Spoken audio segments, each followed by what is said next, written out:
तो बचपन में जब हम छोटे रहे होंगे तो हमने एक टारगेट रखा होगा अपनी सैलरी का कि हम पर मंथ इतने पैसे कमाएंगे, पर मंथ हमारी इतनी सैलरी होनी चाहिए, तब हम समझ लेंगे कि हम सेटल्ड हैं। हो सकता है वो नंबर एक टाइम पे 25,000 हो, जैसे जैसे इन्फ्लेशन बढ़ता गया, लाइफस्टाइल इन्फ्लेशन बढ़ता गया, वो नंबर हो गया 50,000 रुपए, 1 लाख रुपए। अब जो मेट्रो सिटीज हैं, टियर 1 टियर 2 सिटीज हैं, वहाँ पे 2 लाख 3 लाख रुपए पर मंथ, ये भी लोगों का क्राइटेरिया बन गया है सेटल्ड होने का। अगर इससे कम सैलरी है तो टियर 1 सिटीज वाले लोग कहीं ना कहीं खुद को अनसेटल्ड ही समझेंगे। और बहुत सारी आपने कोरा पे, रेडिट पे ऐसी स्टोरी सुनी होंगी जहाँ पे लोग 80 लाख पर एनम का जो सैलरी पैकेज है वो कैरी कर रहे होते हैं, फिर भी वो पूछ रहे होते हैं कि क्या ये इनफ है, कि बैंगलोर जैसी सिटी में 80 लाख रुपए पर एनम सरवाइव करने के लिए क्या इनफ है। ऐसे ऐसे लोग भी क्वेश्चंस पूछ रहे होते हैं। और धीरे धीरे रिसेंट चेंजेस के हिसाब से एक कॉन्सेप्ट हमें पता लगता है जिसे हम बोलते हैं पेचेक टू पेचेक लिविंग, जिसमें सैलरी आ रही है पर एक्सपेंसेस इतने ज्यादा हैं कि वो सैलरी बच नहीं पा रही है, उस सैलरी में से कुछ बच नहीं पा रहा है। तो धीरे धीरे करके हमें ये कॉन्सेप्ट भी पता लगा। तो आज हम इस बारे में बात नहीं करेंगे कि 80 लाख पर एनम आपके लिए सफिशिएंट है कि नहीं। आज हम बात करेंगे कि 40-50 हजार रुपए पर मंथ अगर आप कमा रहे हो वो आपके लिए सफिशिएंट है कि नहीं। क्योंकि किसी के लिए ये अमाउंट 40,000 50,000 वाला जो अमाउंट है ये किसी के लिए डिसेंट अमाउंट हो सकता है, और किसी दूसरे के लिए ये 40-50 हजार वाला जो अमाउंट है ये स्ट्रगल वाला अमाउंट हो सकता है। तो सबसे पहले हम बात करते हैं कि 40,000 रुपए पर मंथ, 50,000 रुपए पर मंथ वाला ये जो अमाउंट है ये कहाँ पे ओकेश नहीं है, या वहाँ पे सरवाइव करना इतना आसान नहीं होगा। क्योंकि जब आप टियर 1 सिटीज में मूव इन करते हो तो वहाँ पे आपका ऐसा तो होगा नहीं कि घर होगा, अगर है घर तो अच्छी बात है, पर जब आप अपने होम टाउन से मूव इन करते हो टियर 1 सिटीज में तब आपको रेंट देना पड़ता है। वहाँ पे आपको सरवाइव करने के लिए groceries, transportation, bills, internet, phone का बिल, रैंडम से एक्सपेंसेस, अगर आप फैमिली सपोर्ट कर रहे हो तो वो अलग से। तो आपके पास में ले दे के कुछ बचेगा कि नहीं बचेगा वो आपके ऊपर डिपेंड करता है कि आप कितना ज्यादा कंट्रोल्ड एक्सपेंस करते हो। और अगर कुछ बचेगा तो मुझे नहीं लगता है कि 5-8 हजार से ज्यादा कुछ बचेगा। तो उस 5-8 हजार में क्या आप अपनी वेल्थ की बिल्डिंग कर पाओगे? तो बड़े शहरों में ये 40-50 हजार रुपए का जो अमाउंट है ये थोड़ा सा अनकंफर्टेबल होगा अनटिल और अनलेस आपका वहाँ पे घर नहीं है, आपका होम टाउन ही वो बड़ी सिटी है। और अगर आप यही सिचुएशन फ्लिप कर दो, अगर आप टियर 2 टियर 3 सिटीज में रहते हो और आपकी सैलरी है 40-50 हजार रुपए और बाई चांस आपका होम टाउन भी वहीं पे है, तब आपकी सेविंग ज्यादा हो सकती है, आपके खर्चे भी कम हो सकते हैं, आप अच्छा खासा सेविंग भी कर सकते हो, और तब आप खुद को कहीं का राजा भी समझ सकते हो। क्योंकि अगर आप टियर 2 टियर 3 सिटी में गए उस 40,000 की सैलरी के साथ में, वो 40,000 का जो अमाउंट है वो काफी ज्यादा पावरफुल हो जाता है। क्योंकि वेल्थ सिर्फ आपकी इनकम पे डिपेंड नहीं करती है, आपके कॉस्ट स्ट्रक्चर पे भी डिपेंड करती है कि हम कहाँ पे क्या खर्चा कर रहे हैं। एक इंसान अगर वो मुंबई में रह रहा है और वो पर मंथ 1 लाख रुपए कमा रहा है, पर उसकी जो सेविंग है वो 5,000 रुपए पर मंथ ही है, और वहीं पे कोई दूसरा इंसान होगा जो 40,000 रुपए कमा करके 10 से 15,000 रुपए सेविंग कर रहा होगा। क्या आपको पता है कि सबसे ज्यादा कोई डेंजरस सैलरी हो सकती है तो वो कौन सी हो सकती है? 10,000 नहीं, 25,000 नहीं, 10 लाख भी नहीं, 40,000 पर मंथ। 40,000 पर मंथ वाली सैलरी है जो सबसे ज्यादा डेंजरस सैलरी हो सकती है। क्योंकि लेट से आप अपना करियर अभी जस्ट स्टार्ट कर रहे हो और आपकी सैलरी है 10,000 रुपए या फिर 25,000 रुपए, इसी रेंज में होती है जनरली। अगर आपकी सैलरी 10,000 या 25,000 रुपए, तब हमें पता होता है कि हम स्ट्रगल कर रहे हैं, हमें कोई ना कोई वे आउट निकालना पड़ेगा। तब हम हसल करते हैं, हम कुछ ना कुछ सोल्यूशन निकालते हैं, अपग्रेड करने का ट्राई करते हैं। 10 लाख में आप कंफर्टेबल हो जाते हो, आप इन्वेस्ट करते हो, आप बिल्ड करते हो, आप इन्वेस्टमेंट का सोच रहे होते हो, मल्टीप्लाई करने का सोच रहे होते हो। पर 40,000 एक ऐसी सैलरी है जहाँ पे आप कंफर्टेबल होते हो, इतना कंफर्टेबल कि आप अपग्रेड करने के बारे में सोचना बंद कर सकते हो। तो ये जो 40,000 रुपए वाली सैलरी है ये आपको कंफर्टेबल तो रखती है, पर इतना ही गरीब भी रखती है कि आप कुछ और ना सोच पाओ, आगे ना बढ़ पाओ। क्योंकि 40,000 रुपए में आपका आराम से एक टियर 2 टियर 3 सिटी में आपका सर्वाइवल हो जाएगा। और अगर आप टियर 1 सिटी में भी रहोगे तो भी शायद कंट्रोल्ड तरीके से कुछ भी करके, कॉस्ट कटिंग करके, कंजूसी करके, स्ट्रेस्ड होके ही सही, पर आपका वहाँ पे सर्वाइवल हो जाएगा। क्योंकि सर्वाइवल करने के लिए जरूरी क्या है?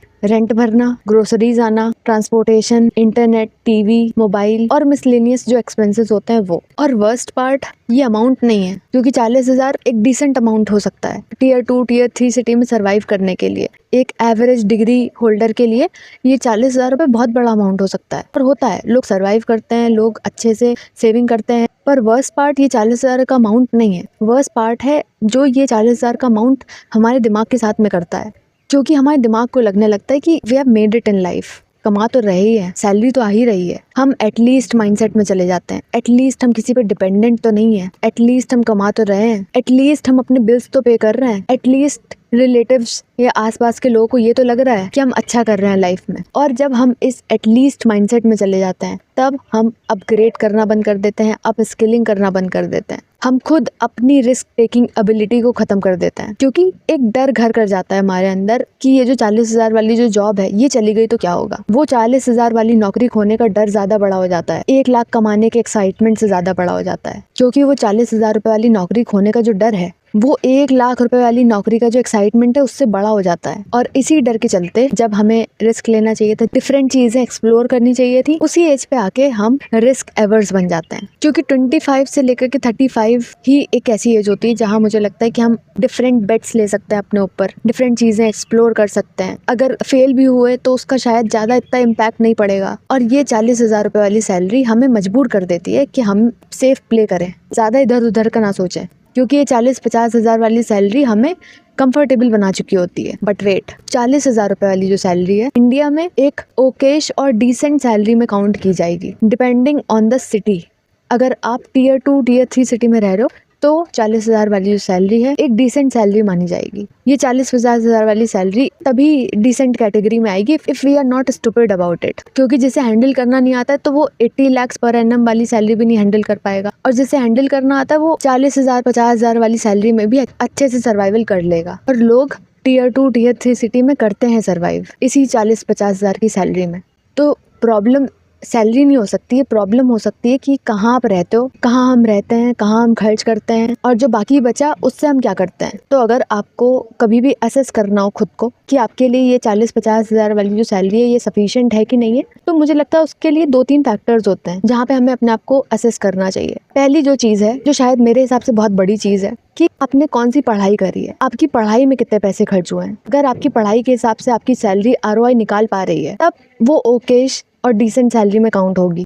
बड़े होते होते आपके पास में क्या रिसोर्सेज अवेलेबल थे, पढ़ाई के लिए कितने संसाधन आपके पास में थे, आपका क्या बैकग्राउंड था, आप कौन सी सिटी से आते हो, ये सारे फैक्टर्स आपकी सैलरी असेस करने में आपको मदद कर सकते हैं। फॉर एग्जाम्पल, अगर किसी ने नॉन टेक डिग्री करी है और वो अगर 40-50 हज़ार रुपए टियर 2 टियर 3 सिटी में कमा रहा है तो मुझे लगता है ये एक बहुत ही अच्छा अमाउंट है। तब मेरे हिसाब से ये सैलरी बहुत अच्छी सैलरी है। किस सिटी में रह रहे हो आप, वो एक फैक्टर होता है, कितना सेव कर पा रहे हो वो एक फैक्टर होता है, और हमारा अल्टीमेट एम क्या है।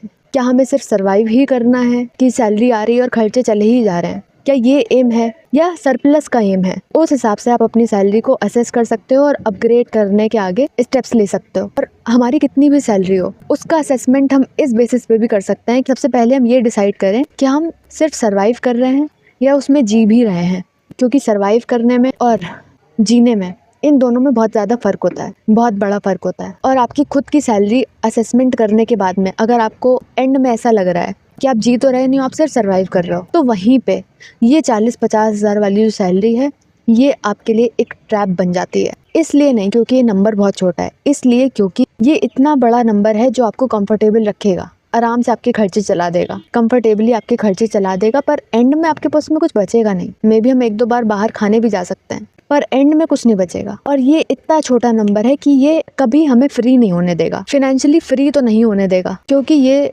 सैलरी इतनी होती है कि आप इसे छोड़ नहीं सकते, रिस्क नहीं ले सकते, इसके सिवा कुछ और नहीं सोच सकते। और ये इतनी भी नहीं होती कि आप ग्रो कर सको, सेव कर सको, इन्वेस्ट कर सको, क्योंकि हम जनरली इसमें कंफर्टेबल हो जाते हैं और कहीं ना कहीं हम इसमें मोस्ट ऑफ द केसेस में खुश भी रहते हैं। कभी कभी हो सकता है कि दुख के कुछ फेजेस आ जाएं या लो टाइम वाले हमारे कुछ फेजेस आ जाएं जहाँ पे हमें लो फील होने लगे इस सैलरी को लेकर के, पर मोस्ट ऑफ द केसेस में हम खुश ही रहते हैं, क्योंकि हमने सर्वाइवल को अपना खुशी मान लिया है, क्योंकि हमने सर्वाइव करने को अपनी सक्सेस मान लिया है। लेट्स से एक टियर 2 सिटी है इंदौर, वहाँ पे इस 40,000 की सैलरी में आप एक किंग बन सकते हो।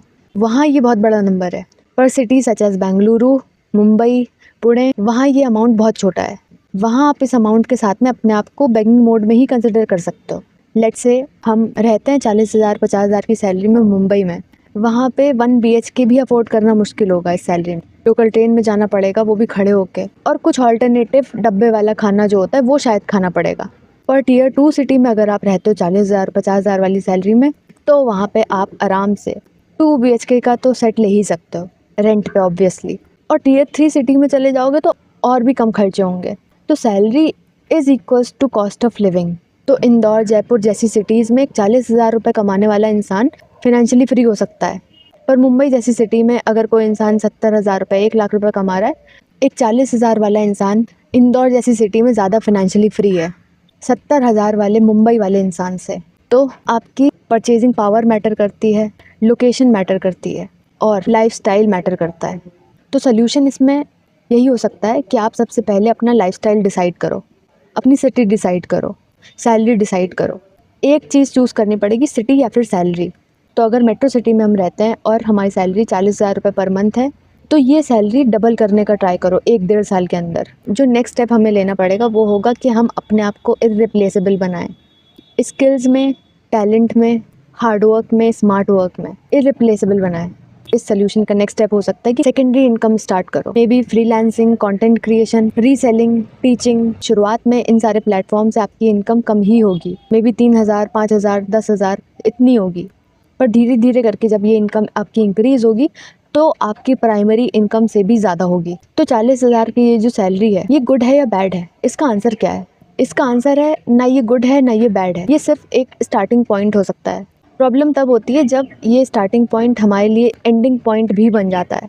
और सबसे ज़्यादा किसी चीज़ ने मेरे करियर पे इम्पैक्ट डाला है तो यही 2-3 स्टेटमेंट्स हैं, 2-3 फ्रेजेस हैं कि ठीक है, चल रहा है, मैनेज हो रहा है, चला लेंगे। मैनेज करना और थ्राइव करना, इन दोनों में बहुत बड़ा अंतर होता है। हमें क्या चूज़ करना है ये हमें डिसाइड करना है, आपको क्या चूज़ करना है ये आप डिसाइड करो। और क्या आप कभी इस सिचुएशन में फंसे हो तो आप कमेंट्स में ज़रूर बताएं। और अगर आपको ये वीडियो सही लगा है तो प्लीज़ इस वीडियो को लाइक कर दीजिए और इस चैनल को सब्सक्राइब कर दीजिए। और बाकी अगर आपके पास में कोई टॉपिक का सजेशन है तो do let me know in the comment section. I will see you in my next. Okay, bye.